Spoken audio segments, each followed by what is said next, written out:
up for a while. Uh, Join us if you can. Ask Mike questions about his workbench. He's built a beautiful workbench with automated friggin'. Okay. So I'm going to go ahead and start.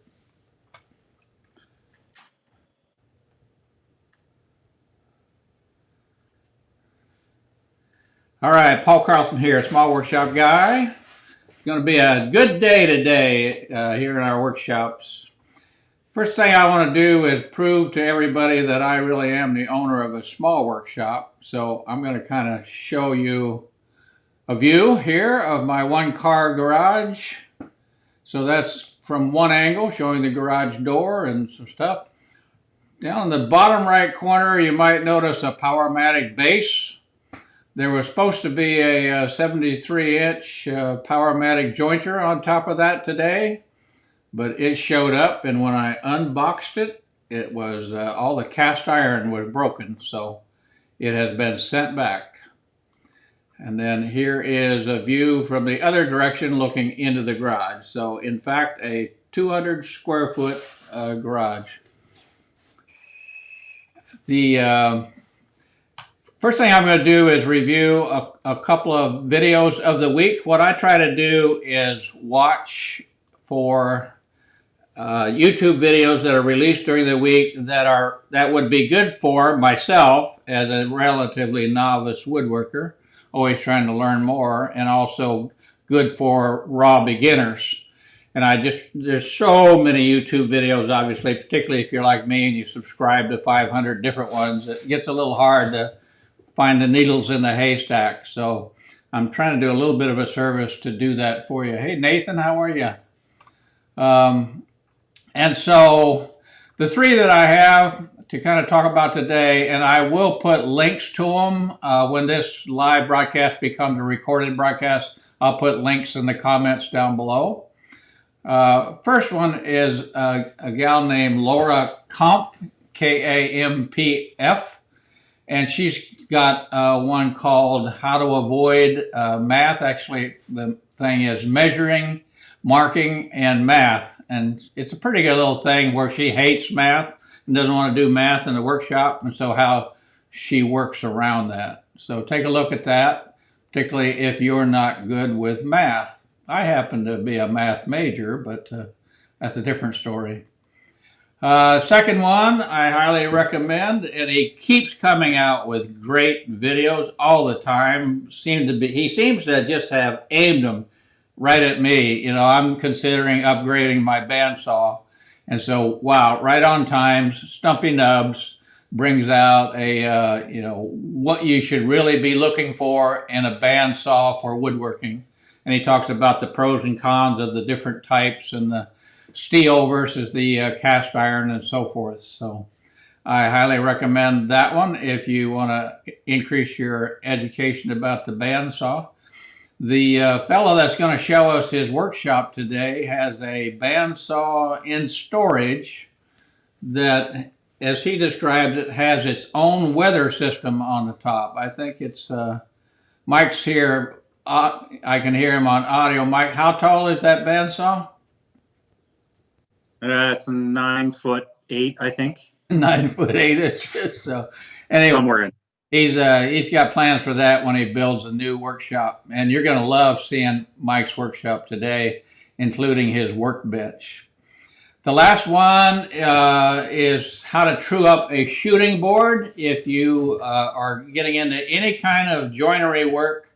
The one thing that will ruin a glue up or a job, a nice precise thing, is when you think that your miter saw has cut nice 90 degrees, when in fact miter saws have difficulty doing that because they have a certain amount of play in them. And so, and even something else might be off slightly. Your table saw might be out of whack or something, particularly if it's a contractor saw. So having a shooting board is, I think, absolutely critical. There's probably 200 videos on how to make one. And Wood for Right is a really good what I call hand tool guy, and kind of entertaining. And so he's got one how to true up a shooting board. But in that, he also gives you a link to an old video where he built one. And I've built a couple, but I'm going to do a new one. So those are my video reviews for the day.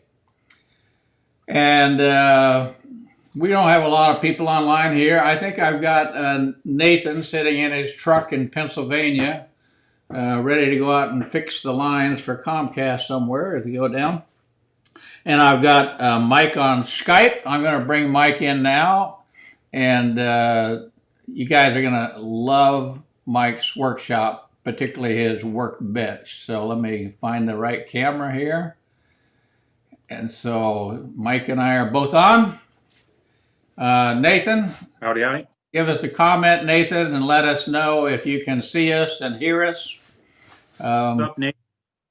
And as long as I got Nathan, I gotta show my little toy here that I got from some guy back in Pennsylvania named Nathan, and matches my Samurai Carpenter workbench as far as the wood and stuff. And Nathan, I actually use it. I actually have learned that it's okay if I ding it up. That's what I got a couple of those too. you got. A couple of those from I Nathan, do. or the ones that you made. He's One's- got his new batch practically made. I saw he had about 13, 15 of them laid out yesterday on a picture that he texted me. So, all right. Mike's here. Mike's got a nice workshop. Mike, what town are you in? Whoop. Mike, what town are you in? I'm up in Kelowna, BC. Yeah. British Columbia? Up One of us has got a bandwidth problem. north. Yeah. We're getting a little stalling out, so maybe there's a bandwidth problem on either my end or your end or something. But, all right. Blame it on All right. So why don't we do this? Why don't you start off and take your little iPhone there and switch the camera and give us a quick 360 around your shop where you're kind of showing it to us. And we want to do that pretty quick because then we want to get, oh man, I'd love to have all that wood. You're making me so jealous already. The thing I don't like about Mike is, well, two things. One, he's half my age, exactly. And two, and he's not all that young, folks. And two, his workshop is twice the size of mine. So other than that, I double hate the guy. All right. I'm okay with that. Okay with me hating you? Yeah, so this is basically the wood that I've collected locally, aside from this hickory here that's purchased. But this is personal stuff. When I'm doing personal projects, that's the stuff I tend to go to. And my shop kind of works in this.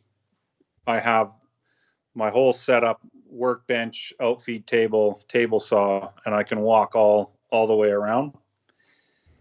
And then this side is the milling side, planer jointer, new dust collection in the back there. And I like to try and keep this path open here as well, path open on the other side. And yeah, this is a little batch of walnut, just came out of the kiln. Cool. And here's pretty stoked on this guy. It's a monster. Now you said you just put that together, and they thought it would be how many hours, and you spent how many hours? Yeah, the book said to expect 5 to 6 hours, and it was easily 12. But all good. I really enjoy putting stuff together. Just a big giant man puzzle. Yeah, so I guess when a guy ventures down the road of the gigantic CNC machines, that's a real fun project putting together. Jonathan Katz Moses, I think, just has video up today or yesterday, and he's talking about large CNCs and how that helps you make dollars in woodworking. And Yeah. I guess they spent 3 or 4 days, two of them, putting together the CNC. Yeah. And I think that's his fourth CNC. So over here, there's provisions for a wastegate and dust collection down here for the router table. It's Cool. just in the outfeed of my table saw. The bandsaw sort of floats all around the shop. Just depends on what I'm doing, but for the most part, this is where it stays. 14-inch. Yeah, 14-inch. The other one doesn't fit in this shop. Yeah. Have you been happy with that bandsaw? Yeah, I have no complaints on it.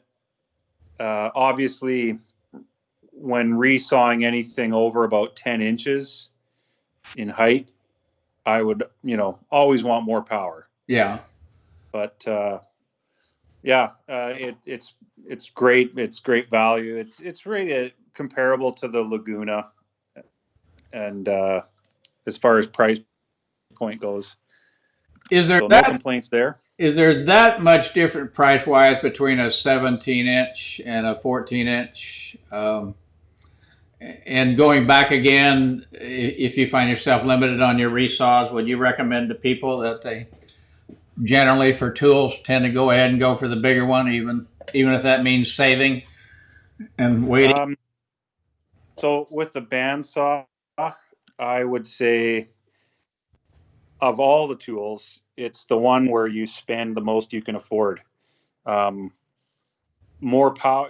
There'll never be a time where you say, "Oh, this has too much power." That's never going to happen.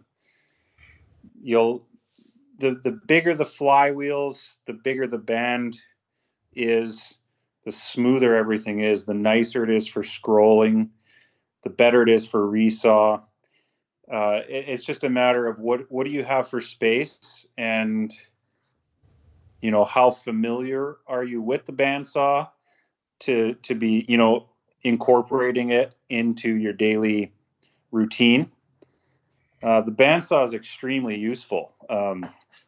There's tons of different applications that call for a bandsaw, and you're always going to want more room here. Right. And you're always going to want more resaw capacity. That's just what happens. And then you're going to want more power.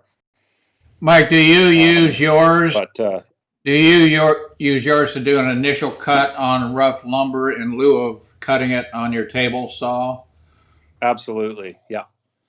If I've got a bunch of like this walnut, for example, coming out of the kiln like this, it's got that's warped or bent or bowed a little bit. If it doesn't sit flat, that I can rip it on a table saw, I throw it through the bandsaw. Just feel much safer, right? I mean, and you're just trying to get a rough cut anyway before you take it to the jointer or whatever. Yeah, absolutely. It's the first thing that's going to happen if you try and rip it on the table saw is you'll either bind the blade, it'll start burning, or it's just not safe. If you pretty much need a fairly flat reference to run through the table saw. Yeah, sufficient electricity. My table saw, when I'm cutting 8/4 oak, it'll bind and it'll shut down my electricity just about every time. So yeah, I guess ideally, if a guy could have it, he might have a smaller, inexpensive bandsaw with a small blade on it, and that wouldn't have to be much more than a 10-incher for cutting curves, tight curves, and little cutouts and stuff, and then have the larger bandsaw with the larger blade on it for resawing and handling raw lumber and stuff. Yeah, in a perfect world, yeah, I'd have 2 or 3 of them. Kind of like routers, huh? If a guy ends up thinking, "Oh, this is my one router I'm going to buy," and then a year later he's got 4. Exactly. nice to have those routers where you got the round over bit on one and you got something else on another and you got something else on another and you just grab the router you need. So don't ever give away tools, guys. Keep your spare tools. And Yes. I say Yeah. that, and then this morning I had a young man come over and I gave him a bunch of tools, but I just didn't have room in my workshop. So Yeah. I gave him my prototype PopUp Workbench. So Oh, yeah. I think he scored about $1,000 worth of tools. So anyway, so Well, if you have room, duplicate. Yeah. So yeah, speaking of tools, I can show you my little tool wall here. So this is an evolution. It's slowly being built. These are the two beauties from Nathan, and Oh, they match my bench quite. yeah, Nathan, he's a So famous that's pretty guy. good too. His tools are in California. His tools are in Canada. I mean, his little mallets are everywhere. All right. So far, this is the best thing I've done for myself in the shop. Is really made a definitive home for my most used tools. Uh-huh. And I've made these little magnetic holders for all the chisels and what have you. So I think I do have a video on these. It's a quick, the Amazon bar magnets are in behind here, and I just slice a little veneer on the bandsaw and then glue it all back together. And it works out really well in that sense. And I've made room for a number 4, and I've made room for probably a number 7 down there. Yeah. Plain. Uh, I've I wonder how you feel about it, things being kind of fixed in there. In other words, you're screwing things to that wood there in a fixed position, and my feeling is you lay it out as best you possibly can, but then you got 4 more things like those things that you want to squeeze in there somewhere. So then you start moving things around. I have a fixed tool wall like that, which is overloaded, and then I have a new French cleat system on the other side.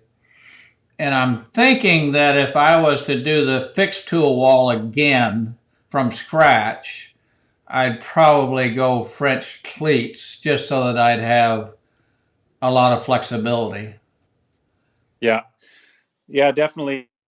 When you start running out of room, you're still going to acquire more tools. So that's definitely something to consider when building a tool wall.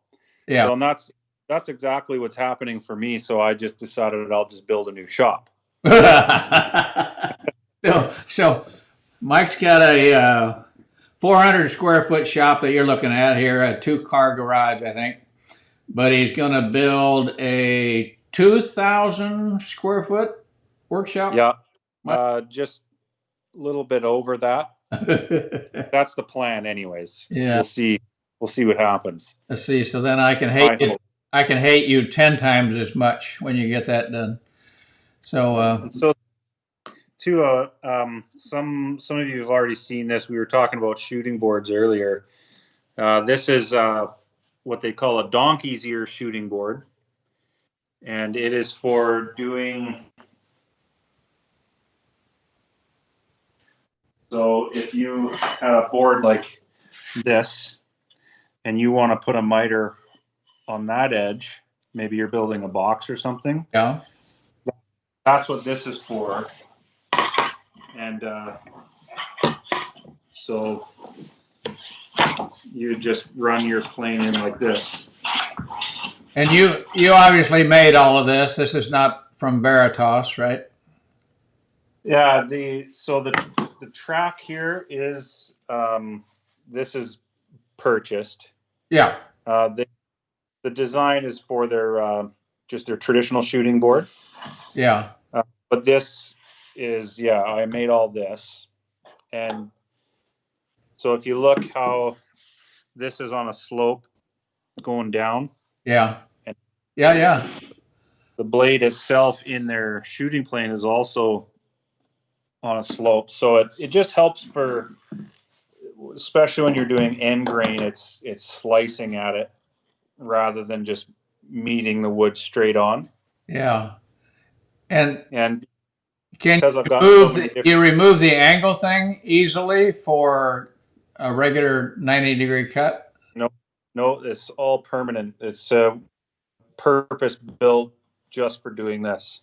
So you would then just So have a 90-degree cut would just brace up against the edge of that. That would be your backer board, if you will. if you wanted to do just, straight 90s and not miter, it's a whole different board, Okay. whole different All shoe. right. All right. Okay. I got you. And that's a Veritas plane there. Yeah, Veritas shooting, and you don't have to have one of those by any means to make a shooting board, but I just love the idea of this track, just Right. as a reference. Metal's going to wear out a lot slower. Yeah. And the one I did for this one, because it is on a 45, and I made the fence adjustable. My fear was that if I glued it on there or set it permanently and I bumped it and I knocked it off, you'd have to more or less garbage the whole fence. So this way, you just check it every, 100 passes or so, make sure it's still true. Yeah. All right. Well, that's beautiful. Yeah. All right. Let's go to your pride and joy, which is right there. The bench. Get that ugly mallet off of there. So, yeah, this bench was a 4-month build on and off. It's a trestle style bench. So I did through tenons. Again, this is a cherry, but it is like an orchard cherry. So it's unlike American cherry, which is what this is. This is not a fruit bearing tree where this one is. Yeah. It's a little bit different.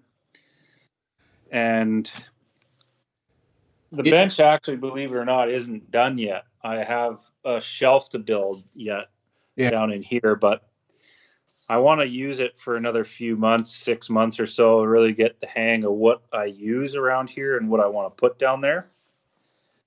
So, but yeah, I've been using this thing like crazy. So those feet were cherry laminated to maple or something? Yeah, so down here, I just wanted a little bit of a contrast. So oh, yeah. That's maple, cherry, and then the tenons, these crossbars are, again, maple, same cherry. Did you start with somebody's plans and then you just started modifying it, or is this from scratch? Yeah, just straight from scratch. I have a 5-part build on it, the whole thing. So you sort of watch me go through it and change my mind, and certain things I talk about never end up happening or they get changed. And that was just what you get when you're not really working off a plan. Things change. Yeah. But the one thing we'll look at too, that's all the dogs in here, they're all magnetic. So I just put a little piece of flat bar in there, steel, and then before I glued it all up, I put magnets, these little bar magnets in there. So they do hold it. They function perfectly. That's and great. It's just something I hadn't seen, and I wanted to give it a try, and it worked out really well. So that's your own idea, huh? I mean, every idea somebody else has done it somewhere, but that doesn't mean they did a YouTube video on it or anything. But yeah, I'm not saying I was the first, but I'm sure somebody else has done it. But yeah, but you didn't get the idea from somebody. So that's pretty cool. Those pop up easily because Yeah, I actually, mine's much more rudimentary. Yeah. Then this here, so I've got two vise on here. This, I guess they call it a wagon style vise or an end or a, it's like a twin screw take, but obviously there's nothing on top. Right. And then we've got the tail vise, which is this guy. And they are all, both of them are pneumatic. So there's, I'll get under here again. Right under the apron here, there's a little toggle switch. And then if you look further in, there's two cylinders and all the guts to make it all go.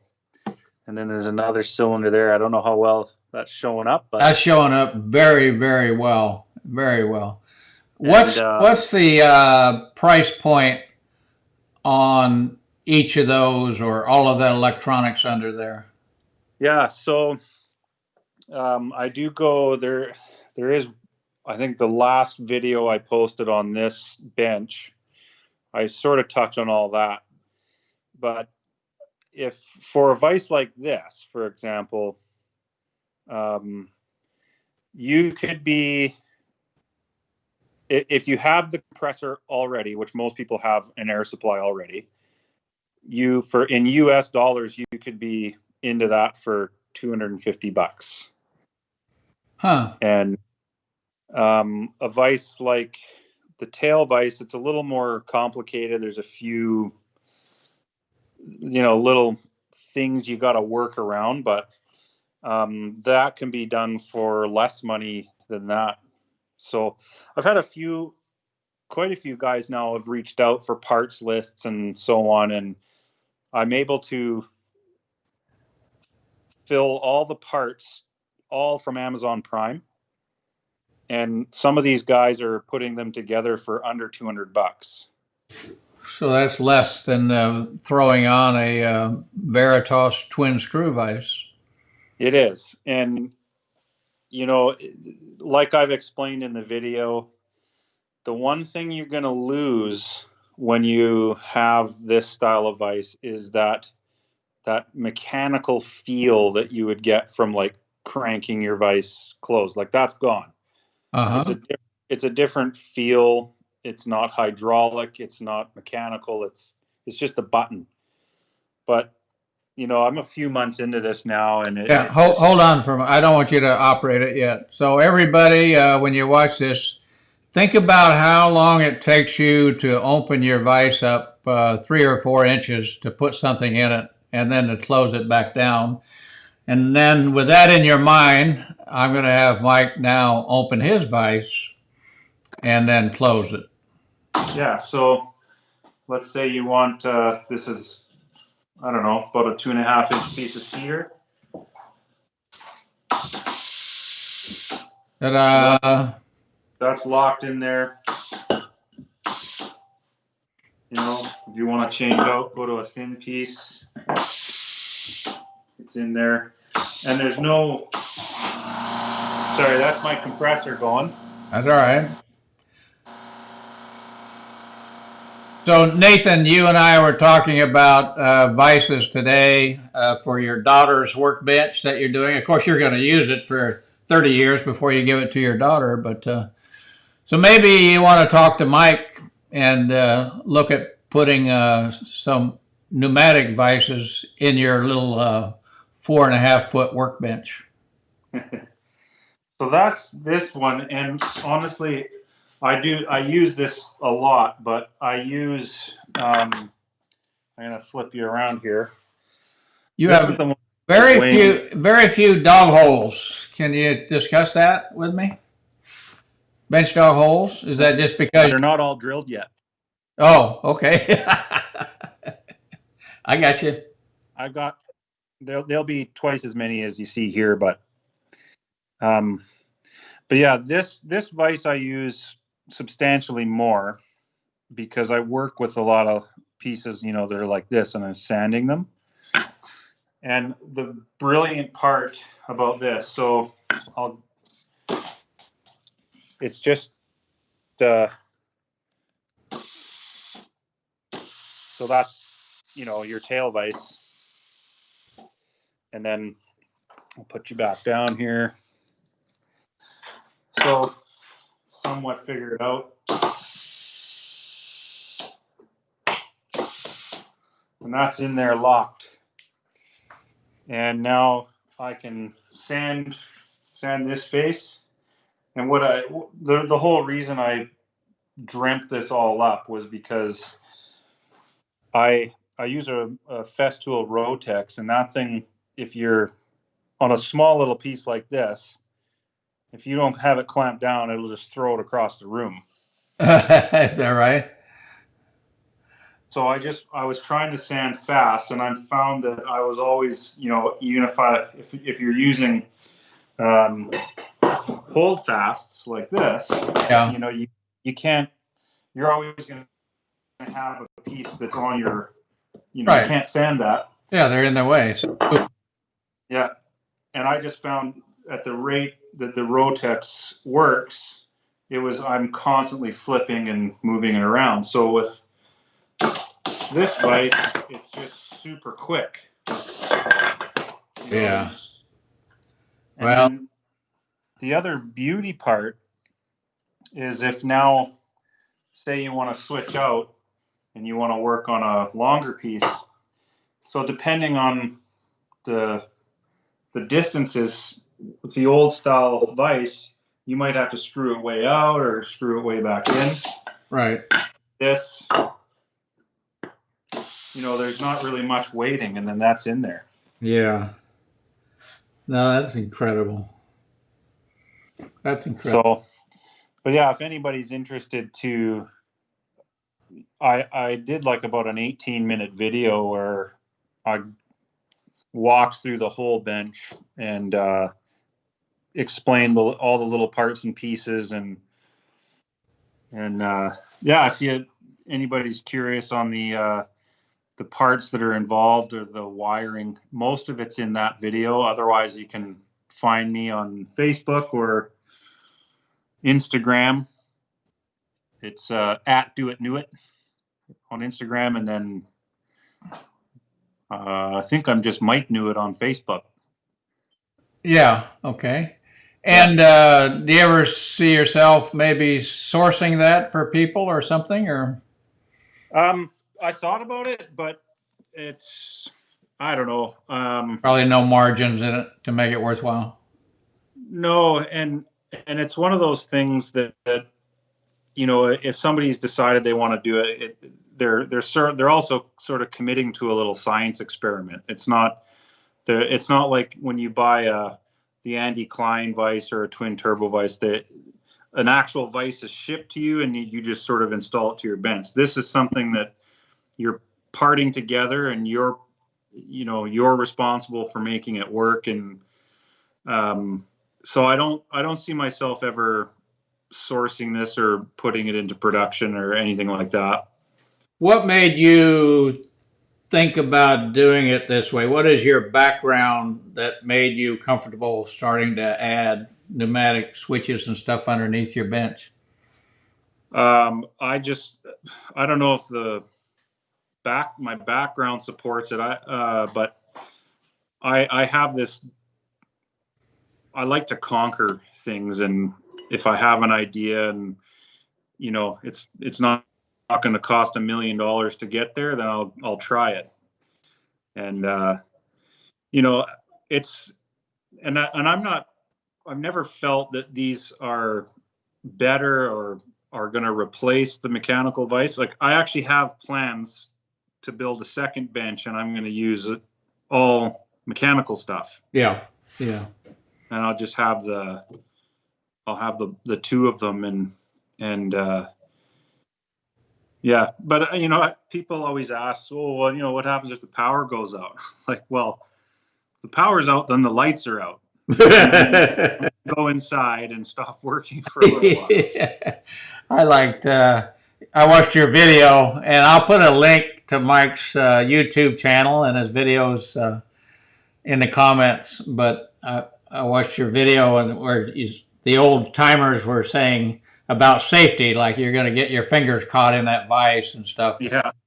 And you had the perfect comeback where you did a bunch of close-ups of your table saw spinning and your router table spinning and all of the band saw spinning. It was just a perfect comeback. So if you guys want a little humor, I recommend you learn more about this workbench. Not that many of us will ever build one like it, but so what? The top of that workbench, you had some different species of woods there. What's on the top?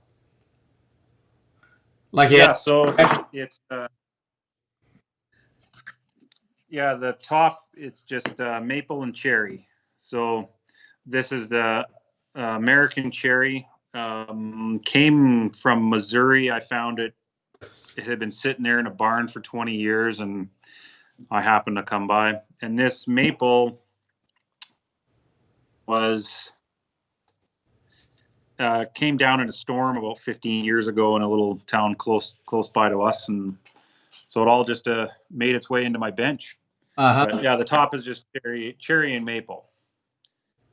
Which dog, are those both comparable woods for working with them, or is one more finicky than the other? Obviously, maple for me is a dream, but yeah, well, because I did hand plane the faces of this. Yeah, I had the cherry plane's nicer. I found this cherry plane nicer, but all in all, they're both pretty equal. Cherry's softer for sure, and then I did use in the dogs. This is Ipe. Probably so far that's the one thing I would probably change for sure, as I wouldn't use this again. Mainly, it's just too damn heavy. Yeah. And if like this stuff is twice the weight of maple for sure. And I probably, if I was to redo, I would use walnut, be half the weight. And I think the magnetic part would work just that much better. One thing that I learned the hard way, I got over it by switching to a router sled for leveling mine, but when you're first building a workbench, you're probably not going to pay much attention to your grain direction as you start laminating things together, and you might laminate one wood species next to another wood species, or even the same stuff, and you got the grain going opposite. So then when you start trying to plane it with a hand plane, you're going against the grain all the time. And so something to pay attention to is to put a plane on the wood, figure out which way the grain's going, and you can tell very quickly, and then try to align all your grain going in the same direction if you're going to level it and smooth it out by hand. Yeah, and most of us with a bench, that's pretty much our only option, unless you build yourself a sled, a milling station for your router to get it flat. But I did it all with the low angle jack, and that was a lot of my problem too with that low angle. If I had just a regular jack plane or a jointer plane, it would have done a better job too. And yeah, the top of the bench. I'm going to switch back to my camera here for a second. I followed Paul Sellers' suggestion, and I had bought a Sweetheart number 4, and then I did what Sellers said, and you wouldn't have to dedicate a plane to it. You could just switch blades, but round over that plane blade and make it into a jack plane. I mean, when I take my number 5 and I try to get some wood down quickly with my low angle number 62, I guess it is, and then I use this will take stuff off like, again, it's how you tune it up, but it takes stuff off a good 2 to 3 times faster. So if I'm just, doing that first cut, having and again, Paul Sellers has got an excellent video about that. So, get yourself an extra blade and turn it into a jack plane. I think that's the right term for that. All right, well, we're at 41 minutes, Mike. That is one beautiful workshop. You mentioned your Festool, I guess it was your Orbital Sander. Yeah. Tell me about that versus maybe what you had before that. Well, I still have what I had before that too. Sure. It's just, it's not a new technology. They've been out for a while. It's a rotary orbital, random orbital rotary sander, I think they call it. But you have two modes on it. One, it'll be like a grinder, like an angle grinder. It spins, and you can remove material. Like, it's incredible how fast you can remove material. And then you can switch it over and go into a random orbital mode for finer sanding. I still don't, if I'm, as far as a finishing sander, I don't use it for that. I still have a smaller, it's got a lower, I don't know the term, but. The rectangular one that just goes straight? The one that you want to use is go straight, right? I use this guy here. Yeah. It's just triangular, but this is my finishing sander. Okay. So I use this up to 400 grit, 320, 400. If I'm polishing, then I go back to the Rotex, but with super fine grits. Yeah. 800, 1200, 1500, that kind of thing. All right. So how much is that Festool puppy versus, your typical DeWalt random orbital, which is maybe $150, $200 if you're getting a battery? Oh, it's 4 times as much. Okay. Yeah. In Canada, it's $860. Yeah. So about, it's probably $500 US in there, $600 US. I see a number of Festool sustainers. Do you have as well the domino system? I do. Yeah. XL or 500? This guy. Yeah. Yeah. That's the 500? Yeah. If do it over again, would you do the XL or do you have both? I'll have both. I don't have both. I'm really starting to hate you more and more and more. It's all they're who does a fantastic comparison is Andy with Manor Wood. Yeah. Okay. He gives you the dirty on the differences between the two of them. But he recommends that if you were only going to have one, to get the big one. Yeah. Yeah. But there are definitely times where there's things where the big one won't do what the small one will, and vice versa. Yeah. How about do you have a CNC? No CNC.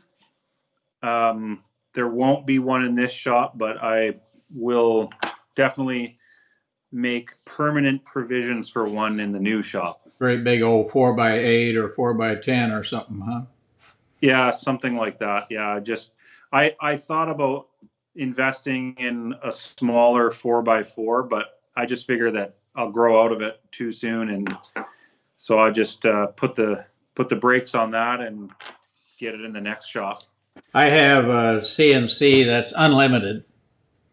It's Shaper. Called the Shaper Origin. But yeah, that's a beauty too.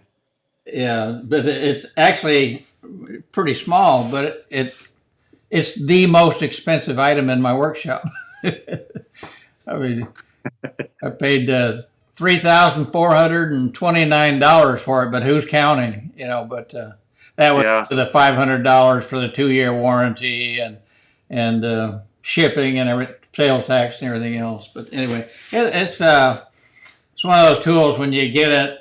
you say, now what am I going to use this for? And I just said, I'll never have room for a CNC. And if I got one, I would immediately feel like I've outgrown it and there's no place to stick it. And so I'm not going to get rid of my table saw and 4 other tools in order to get a big CNC in here.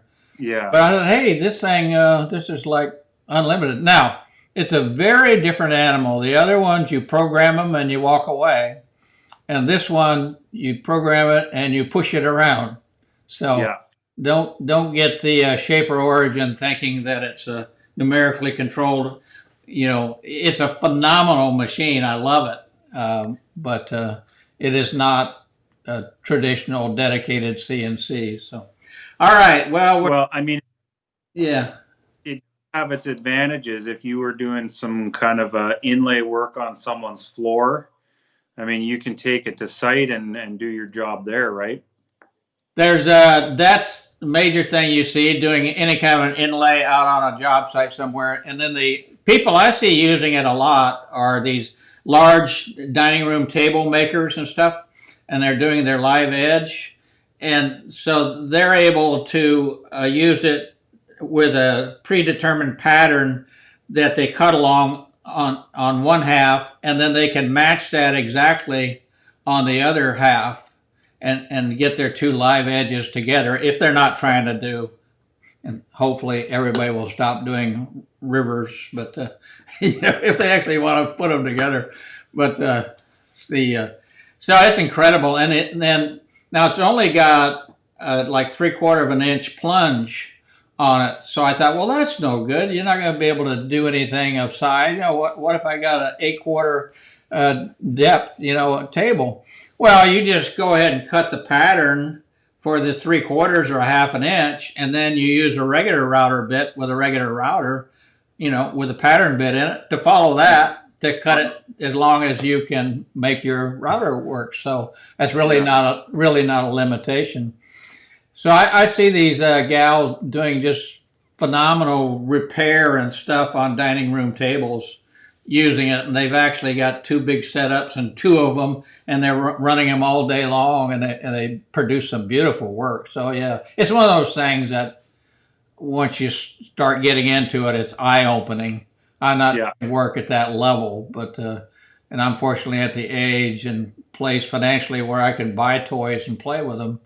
But anyway, I still going through the learning curve for creating the files to upload to it and stuff of that nature. All right. Yeah. Well, I thank you for being our first tour. I may have been something wrong with the feed. I think the only person we see is Nathan that I can see here. And we had, and that could be me not going down in the comments. No, we didn't have many. So it's kind of, the group has grown to 11,000 people now. But, you know, I belong to 15 or 20 different groups, and I only check in on 1 or 2 of them. And I generally don't do, even my favorite YouTube content creators, I usually don't join their live sessions. I'd rather watch it later where I can fast forward and figure out what else I want to do. So we didn't have much here, but it'll be posted and people can watch the playback. And Mike's in our group, and you could message him if you have any questions about his workbench or the pneumatics or anything else. And we'll call it a day there. I'll disconnect you, Mike. Probably shut the whole thing. Okay, Paul. Thank you, buddy. Adios. All right. So that's it for today. We'll do, I've got another really, really nice workshop that we're going to visit next week in Brisbane, Australia. A guy named Gary. And you're going to enjoy that as well. So I'll post links to the videos that I reviewed down below, and I'll post a link to Mike's YouTube channel. Small workshop guy signing off. You guys have a good day.